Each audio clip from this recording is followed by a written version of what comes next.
Muy buenas tardes, bienvenidos a 360 grados, hoy como cada viernes tratando un tema de salud. Héctor Balcácer, médico internista infectólogo, agradeciendo su sintonía. Este viernes tenemos un tema bastante interesante, un tema que es extremadamente común, una enfermedad que la vemos siempre. Estaremos hablando en la tarde de hoy sobre asma en niños. Este proceso respiratorio que tantos dolores de cabeza le da a los padres, para aquellas personas que tengan algún familiar que tienen o padecen esta condición de salud. Estaremos tratando el tema con una profesional capacitada de una trayectoria exitosa en la medicina, quien es la doctora Elsa Camilo, quien es pediatra neumóloga del Centro Médico UCE, con quien estaremos tratando este tópico. Agradeciendo a cada uno de ustedes que como cada viernes permanezca con nosotros en 360 grados.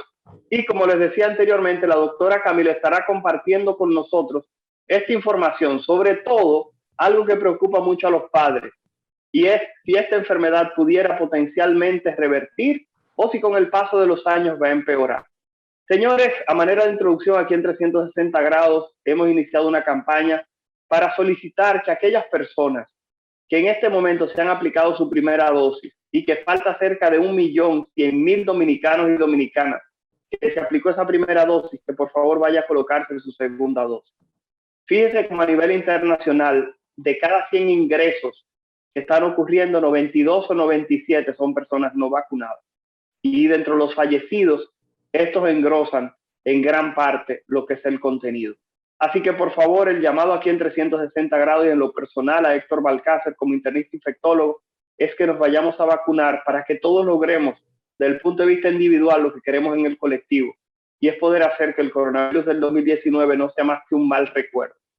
Bueno, señores, ese es el llamado de nosotros. La doctora Elsa Camilo ya se encuentra con nosotros. Vamos a ir a nuestra primera pausa y al regreso estaremos tratando el tema de asma en niños con la doctora Elsa Camilo, médico pediatra neumóloga del Centro Médico UCE. Así que ya saben, quédense con nosotros. Regresamos en un momentito.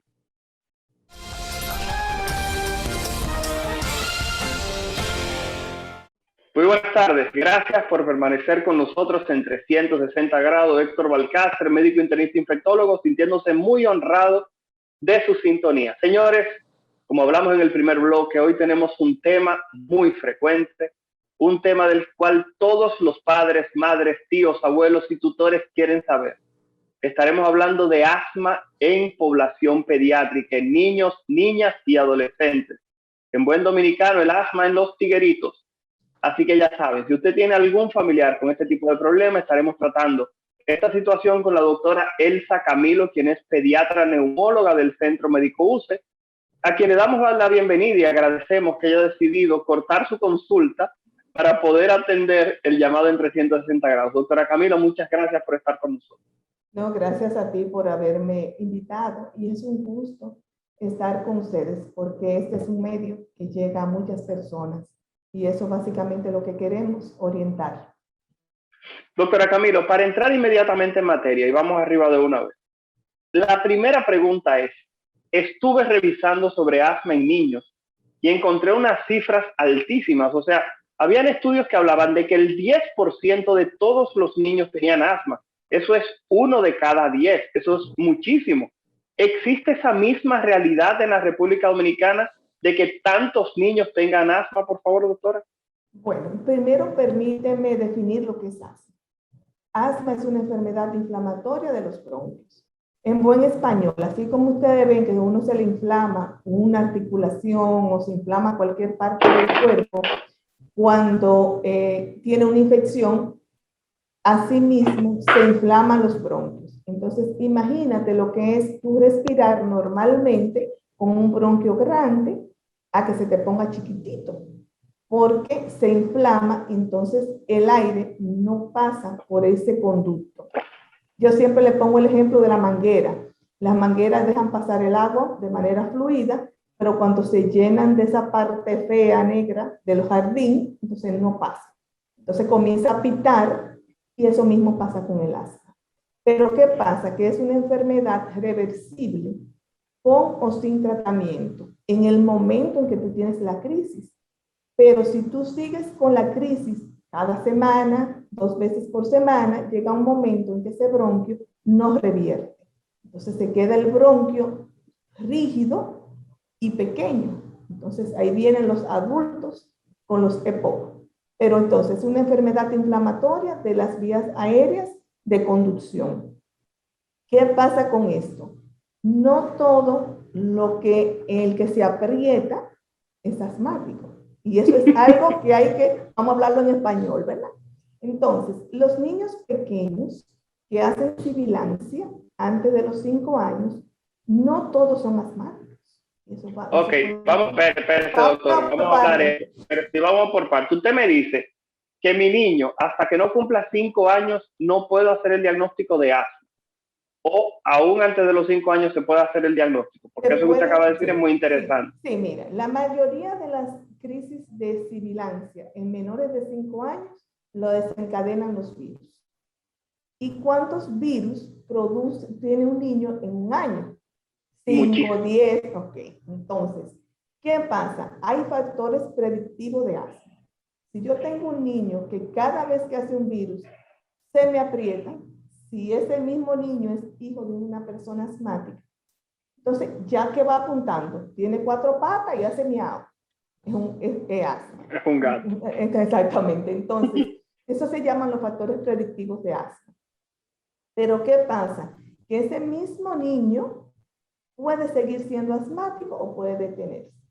Entonces, ojo, las cifras que estamos dando de que cada 5 o cada 10 niños, por 5 o cada 10, por cada 100 niños es asmático, hay que cogerlo con pinza, porque podemos decir que es sibilante o que es asmático.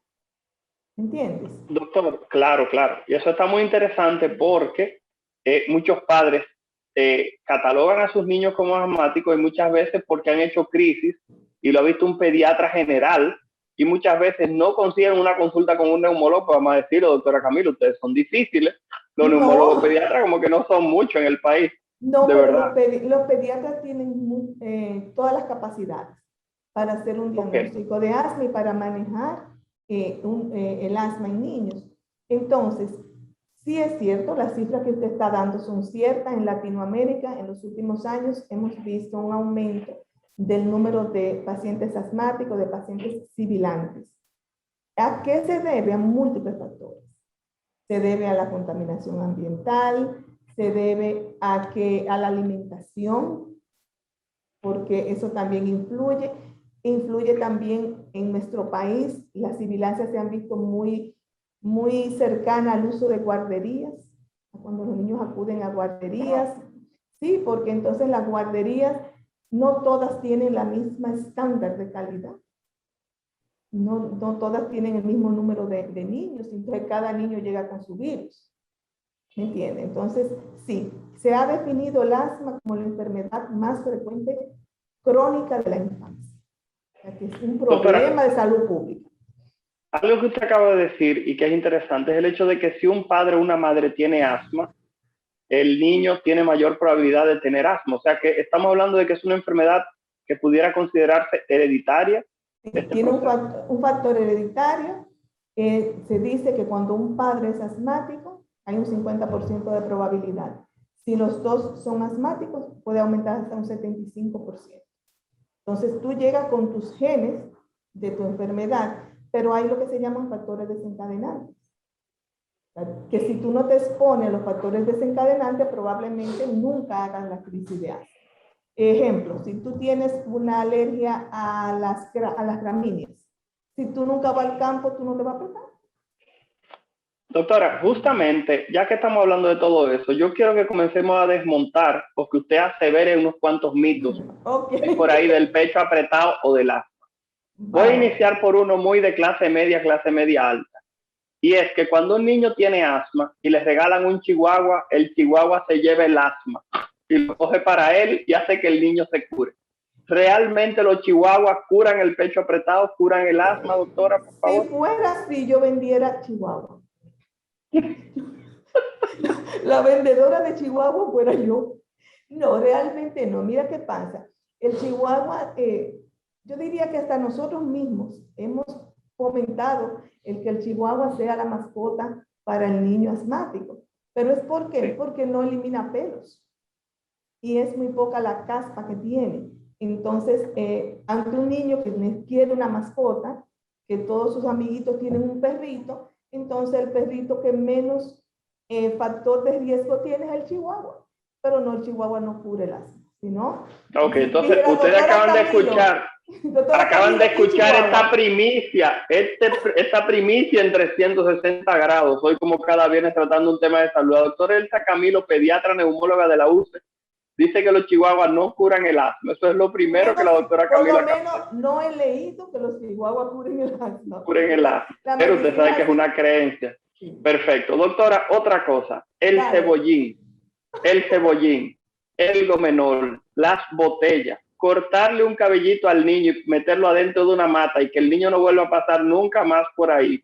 ¿Por qué ese tipo de creencias hace que los niños supuestamente mejoren de sus crisis de asma? Por favor, doctora, porque esas son creencias del dominicano vinculado al asma que muchas personas no entienden el porqué. Pero tú sabes quién ha desmontado esa creencia. Un estudio, Sí. se llama el estudio Thurston. Este es un estudio hecho por el doctor Martínez, donde él tomó niños recién nacidos y le ha dado seguimiento hasta 30 y pico de años. Y él demostró lo que es el fenotipo del asma en español. Si usted se apretó en los primeros años de vida, el 50% de esos niños que se aprietan en el primer año, al tercer año dejan de apretarse. Okay. Y de ese 50 que queda, el otro, un 25 a los 6 años, deja de apretarse. O sea, que de lo que se aprietan en el primer año, solo el 25% llega a ser asmático. Entonces, ¿cuáles se curan con botella? Lo que estaban dentro de esa posibilidad, de ese 75%. Que se iban a curar como quiera. Se iba a curar solo. ¿Por qué? Porque era una sibilancia asociada a un factor, o lo que nosotros llamamos una transitoria, que iba a desaparecer sola. Entonces coincide con que le di en la botella, con que se comió el lagarto, con que se comió un gato, y la población... Exacto, se me quedó el gato. Y la miel de abeja con limón, y con la miel de abeja con limón, y con aceite de higuereta. Dios mío, me iban a envenenar cuando muchachos. ¿Sabes lo que yo le digo a los padres cuando me dicen eso? Digo, pero usted se le está tomando junto con ellos. No, eso es muy malo, digo yo. Oh, y entonces al pequeñito sí se la van a dar. Yo he visto hasta botella con lagartos. Así que ya tú sabes. Esa no te la dieron. Doctora Camilo, no, gracias al padre, pero sí con mi gato. Doctora Camilo, rapidito. Una situación que yo quiero que por favor tratemos en extenso, porque sé que muchos padres saben o reconocen cuando su hijo se aprieta del pecho o tiene una crisis. Pero la mayoría de los padres tienen como inquietud, ¿qué puedo hacer? ¿Cómo puedo prevenir los episodios de asma en mi niño? Y esa salud respiratoria en los niños, ¿de qué manera se puede lograr o conseguir? Por favor, doctora, exprésese ahí todo lo que usted quiera. Mira, lo primero que tenemos que reconocer cuáles son los factores de riesgo. La genética no la podemos modificar. Entonces, vámonos desde el embarazo. Si la madre durante el embarazo fuma, consume alcohol, eso va ya teniendo un factor de predisposición.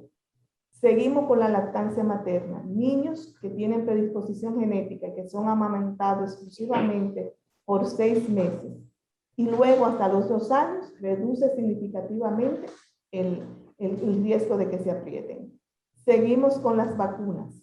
Si dijimos que los virus son los principales desencadenantes de crisis, entonces tenemos que evitar las infecciones respiratorias, vacunar contra influenza, vacunar también contra bacterias que también pueden desencadenar neumococo.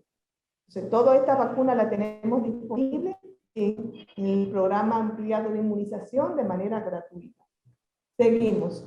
Los factores ambientales en la casa, el polvo, el humo de cigarrillos. Señores, los niños fuman junto con los adultos, porque se llaman fumadores pasivos, y muchas veces inclusive reciben más el humo que los mismos fumadores, porque donde hay 3 compadres fumando y un niño jugando, ya ustedes saben lo que hay. También las cucarachas. Las cucarachas son factores de riesgo para el asma. Cocinar con fósiles, con materiales fósiles, o sea, carbón, leña, también es un factor desencadenante. Pinturas, olores, o sea, si eliminamos todo eso, vamos a tener una salud respiratoria, no solamente de asma. Pero cuando salimos a la calle viene la otra amenaza, la contaminación ambiental, el dióxido de carbono, la falta de ejercicio, también se ha relacionado y también hay capítulos.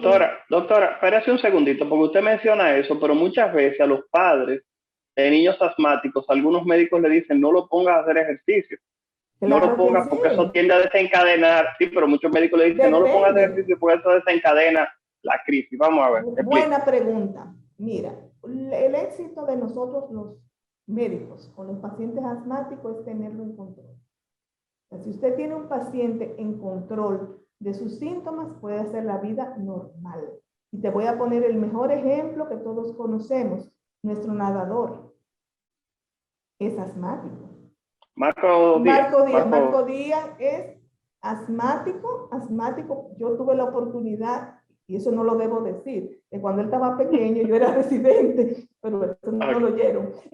Y Marco tiene una vida normal con un atleta de alto rendimiento. Entonces, pacientes que tienen control de su asma, ya hay medicamentos inocuos que controlan el asma. El asma no se cura, pero se controla.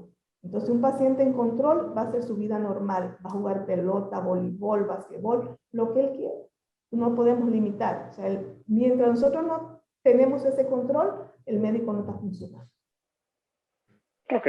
Doctora Camilo, ¿existe alguna edad en la cual es más frecuente que se presente el asma o si es más frecuente en niños que en hembritas? Porque generalmente vemos como que los varoncitos son los que más se aprietan. Eso es una situación como clásica y típica, por favor. ¿Pudieran explicarnos por qué? Porque en este momento no hay hormonas. Para que me digan que los estrógenos protegen. ¿Cuál es la situación? ¿Por qué los varones somos tan flojos en eso? Pero tienen que coger algo ustedes, necesariamente. Sí. No, mira, se ven picos. O sea, tú tienes, no te rías, tú tienes sibilancia en los primeros años. Hacen un pico y generalmente no hay una distribución por año. Pero después que tú entras a la edad escolar, se ve que el niño, el varón, tiene mayor cantidad de crisis. Pero al llegar a la adolescencia, la hembra vuelve otra vez a hacer el pico. Entonces, se ha relacionado con factores hormonales, porque por debajo de 5 años tú no tienes diferencia. Pero al final de cuentas, la diferencia entre sexos no es significativa.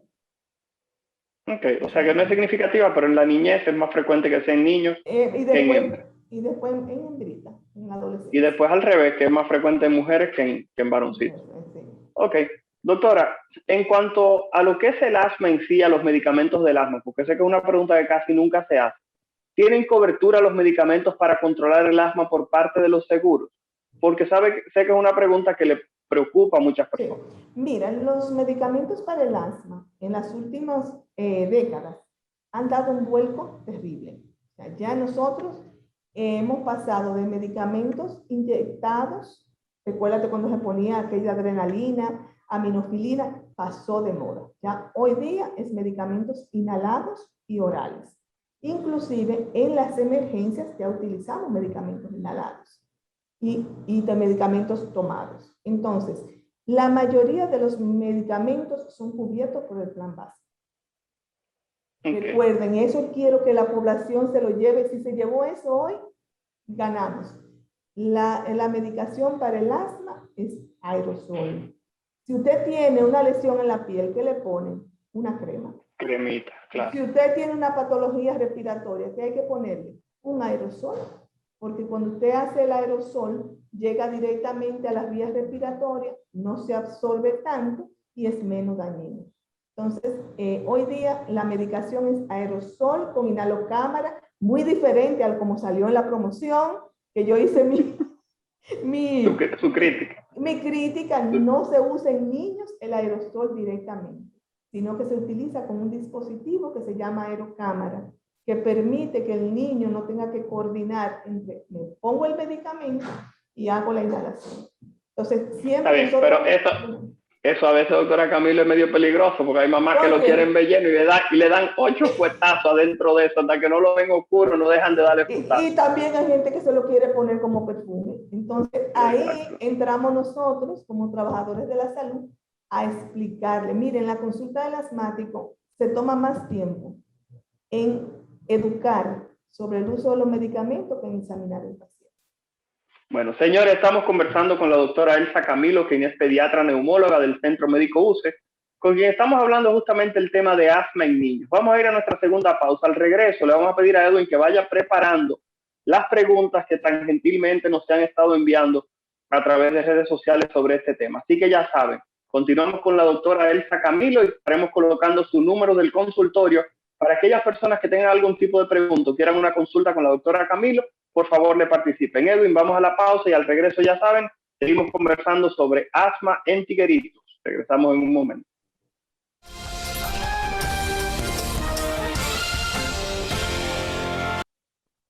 Gracias por permanecer con nosotros en 360 grados. Héctor Balcácer, médico internista infectólogo, agradeciendo su sintonía con este programa.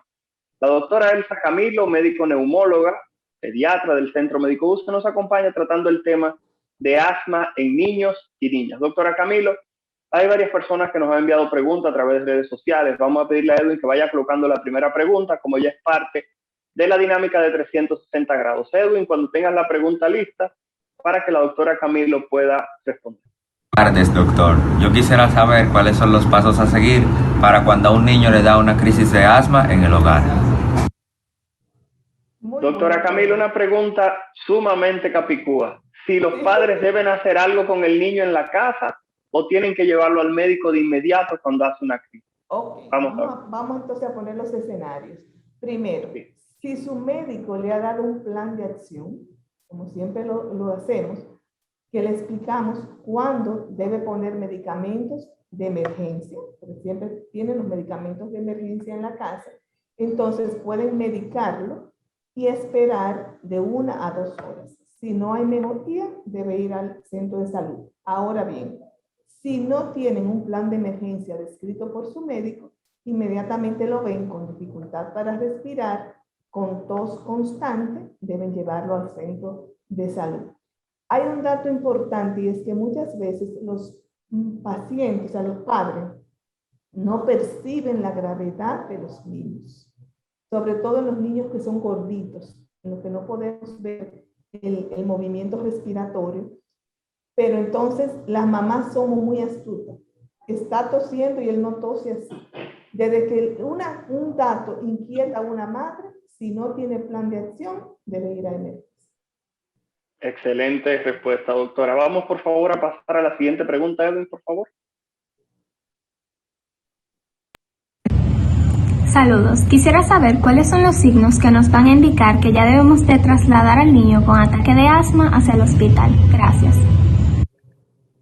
Doctora, la pregunta continúa. ¿Cuándo uno dice ya, bueno, ya este muchacho está malo, me lo llevo para la clínica? Me voy, ok. Sí. Si ya yo hice mi plan de acción y veo que tiene frecuencia respiratoria, eso es, si usted ve que su niño respira más que usted, yo siempre lo digo, nosotros respiramos aproximadamente 20 respiraciones por minuto. Si el niño supera lo que usted está respirando, o sea, 40, el doble, debe ir.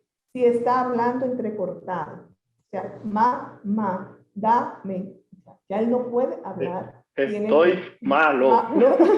Otro dato es que el niño no tolera que se acueste. Usted trata de acostarlo y el niño trata de incorporarse porque tiene sed de aire. Si tiene algún trastorno, si usted lo ve que está muy apagadito o que está muy irritable, ya debe trasladarlo. Es preferible un traslado oportuno, que no tenga gran cosa y se medique y vuelva a la casa, a un traslado tarde.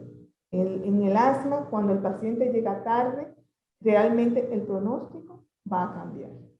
Entonces, doctora Camilo, ¿puede morir un niño de asma realmente? Porque es una pregunta difícil. Lamentablemente sí. Ya la mortalidad por asma iba en declive y ahora estamos viendo otra vez un poquito, vamos a decir, que llegan más graves a las emergencias. ¿Pero por qué? Porque no tienen un plan, no se les explica esto que estamos explicando aquí. O sea, no se le explica cuándo el niño tiene una gravedad. Y es muy lamentable que una enfermedad como el asma, que ahora mismo tenemos un arsenal de medicamentos que podemos manejar, tenga que ir a una unidad de cuidados intensivos por el simple hecho de un asma. Muchas veces sí, se combinan con neumonías y todo eso, pero por el asma es lamentable. O sea, ahora mismo con toda la medicación que tenemos disponible, no deben llevar. Perfecto, Edwin. Vamos por favor a colocar la siguiente pregunta, por favor, la doctora Camilo. Saber cuáles son los primeros síntomas en manifestarse del asma. Saber cuáles son los primeros síntomas en manifestarse del asma. Saber cuál. Doctora Camilo, ¿cuáles son los primeros síntomas que da un niño para saber y uno decir, ese niño lo que tiene es asma o ese niño va a ser asmático? No, vamos a hablar del primer síntoma porque todo debuta con una crisis y después vienen las subsecuentes. Pero el primer signo de que el niño tiene sibilancia, que tiene estrechamiento de los bronquios, es tos. Y es una tos característica porque es una tos seca, que no se le oye pecho, como decimos nosotros, y es una tos constante, taque, taque, taque. El niño no puede estar sin toser, llegando muchas veces hasta vomitar de la insistencia con la tos. La tos y la dificultad para respirar son los síntomas más frecuentes. Perfecto. Edwin, vamos a colocar por favor la siguiente pregunta. Saludos, doctor. Quisiera saber cuál es la causa en la que un niño o por la que un niño entra en una crisis asmática. O sea, cuál es el desencadenante principal de que esto ocurra. Doctora, ¿cuáles son los desencadenantes principales de que a un niño le dé una crisis de asma o de broncoespasmo, en este caso? Ustedes? En menores de 5 años, los virus. Luego tenemos los virus. O sea, las infecciones respiratorias, lo más frecuente. Es lo más frecuente. Luego vienen los contaminantes intradomiciliarios que hablamos al inicio o los externos. El ejercicio también se puede encontrar, pero los virus es la causa más frecuente de sibilancia. De desencadenante. Doctora, ¿y eso de las alergias? Porque hay gente que dice, no, que no me puedo poner perfume. Desde que me pongo perfume de una vez el niño se aprieta del pecho. O por ejemplo, bañarse en piscina, que es una de las cosas, caramba, que más desacreditado tiene la pobre piscina. No lo bañe en piscina, que se aprieta del pecho. No deje que se moje en la lluvia, Virgen del Padre. Estos muchachitos hacen tipo de marutear. Loco por bañarse en un aguacero. No, mira qué pasa. Depende de si tú tienes el alergeno identificado. Yo tuve un paciente que era alérgico a cítricos y la abuela le daba té de naranja para el asma. Entonces, imagínate, ¿verdad? Entonces, con quitar el té de naranja, se sanó el paciente. Hay pacientes que son muy sensibles a los olores. Eso es cierto.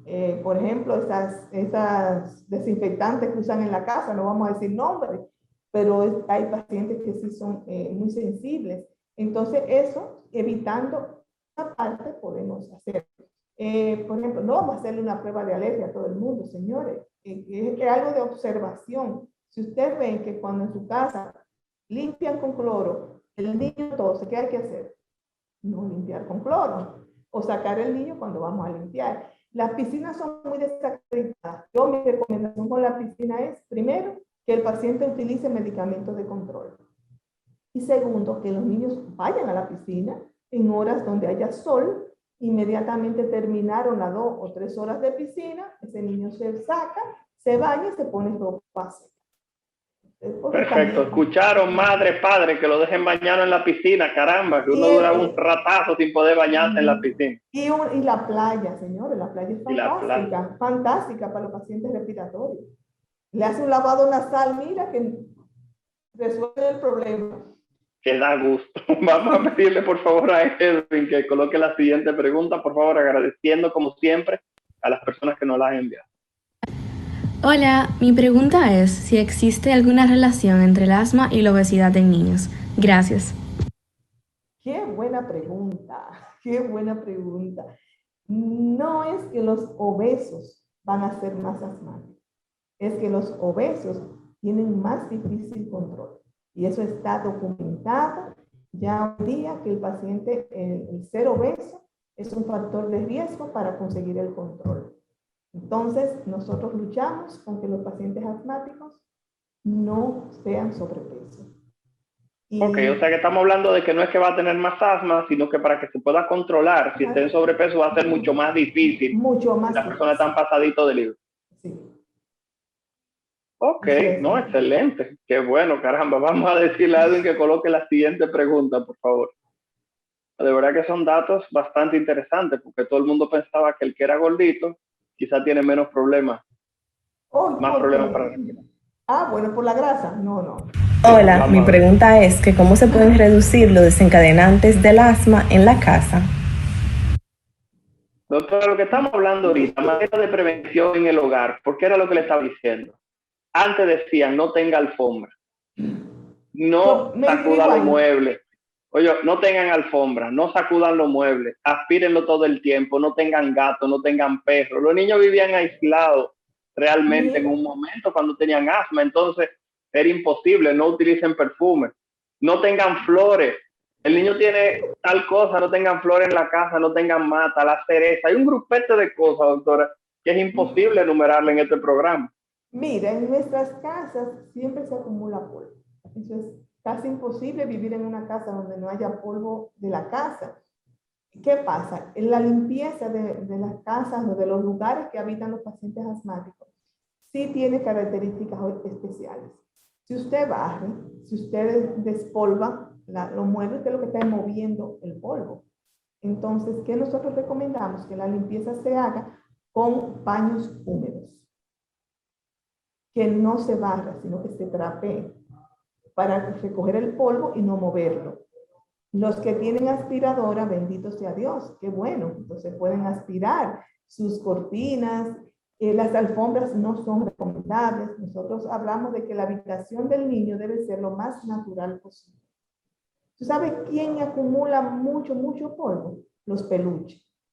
Esos son uno de nuestros enemigos mortales. Y los aires acondicionados, faltó esa pregunta, que ¿qué es mejor, el abanico o el aire? Wow, sí. Mi respuesta siempre, cuando usted lo interna con una crisis de asma, ¿qué tiene, abanico o aire? Aire, entonces el abanico acumula mucho polvo, porque por su funcionamiento lo que hace es que va recogiendo todo lo que hay en el camino. Además, no mantiene una temperatura constante. Entonces, en los casos que usted pueda tener un aire, lo puede tener a una temperatura ambiente y todas las semanas hay que limpiar los filtros de esos aires. No es colocarle un filtro EPA que vale $1.200.000 pesos, no, es simplemente quitar esa rejilla y lavarla todas las semanas. En caso de que usted no disponga de un aire, lo que tiene es un abanico, igual, usted lo que va a hacer es mantener esas aspas del abanico limpia, y cuando lo limpiamos lo hacemos con paño húmedo. Si lo hacemos con paño seco, movemos el polvo y cae en otro lugar. Entonces, doctora Camilo, y las bebidas frías y las bebidas calientes, porque es otra cosa que los padres se ponen como locos, no le pueden dar agua fría al niño. Ni helado. ¿Para dónde va esa comida? Va para el tubo digestivo. Entonces, es verdad que la bebida caliente cuando usted está malito es más reconfortante, ¿verdad? Pero eso es algo pasajero. Pero el niño, vuelvo y te repito, el niño que está en control es un niño que debe hacer una vida normal. Si nosotros no logramos eso, no estamos haciendo lo que debemos hacer por el niño. Y el perfecto, control... Vamos a colocar la siguiente pregunta, por favor, para que la doctora Camilo magistralmente responda también, como lo ha hecho hasta este momento. Vamos bien, doctora. Vamos bien. Buenas tardes, doctor. ¿Cuál sería el tratamiento principal para un niño con asma? Doctora, dejamos esta pregunta casi para el final. ¿Cuál es el tratamiento real de un niño con asma? Dos cosas. Como es una inflamación, tenemos que utilizar antiinflamatorios. En este caso, esteroide. Y como el bronquio está cerrado, tenemos que utilizar algo que no abra el bronquio, que es un broncodilatador. Entonces, la medicación para el asma tiene dos grandes pilares, el broncodilatador y el esteroide. que si para las crisis podríamos utilizar el esteroide oral, pero de mantenimiento son los 2 inhalados. Ya vienen medicamentos combinados en un solo cartucho que nos puede servir y dar la medicación inhalada, esteroide más broncodilatadores. En asma, los jarabes, lamentablemente, van al Zafacón. Ya nosotros, los pediatras y los pediatras neumólogos, van al Zafacón. Solamente en crisis, cuando necesitamos el esteroide oral, los utilizamos. Nada. Señor, ya ustedes escucharon a la doctora Camilo, que si su pediatra lo tiene usando jarabe todo el tiempo al niño, mejor vaya donde la doctora Elsa Camilo en la UCE para que lo trate. No, eso no lo dije yo. Yo dije que... No, eso lo dije yo responsablemente.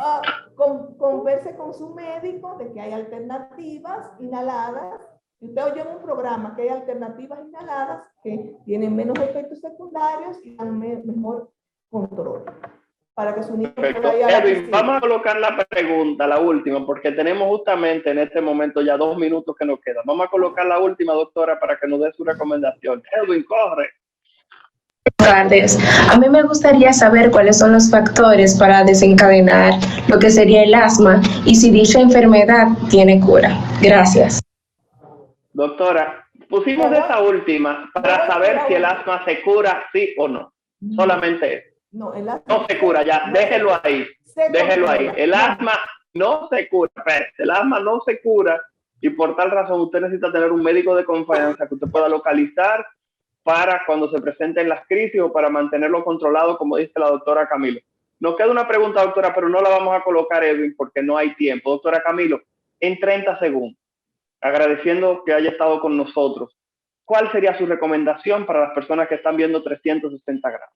Si tienen un niño con síntomas de asma, de sibilancia, consultar a su médico, hacer un esquema de tratamiento con él y controlar los factores que desencadenan la crisis, ya lo hemos dicho. Con eso, usted va a vivir feliz y no va a tener que suspender bien y va a tener que tener ese dolor de cabeza de emergencia todas las noches.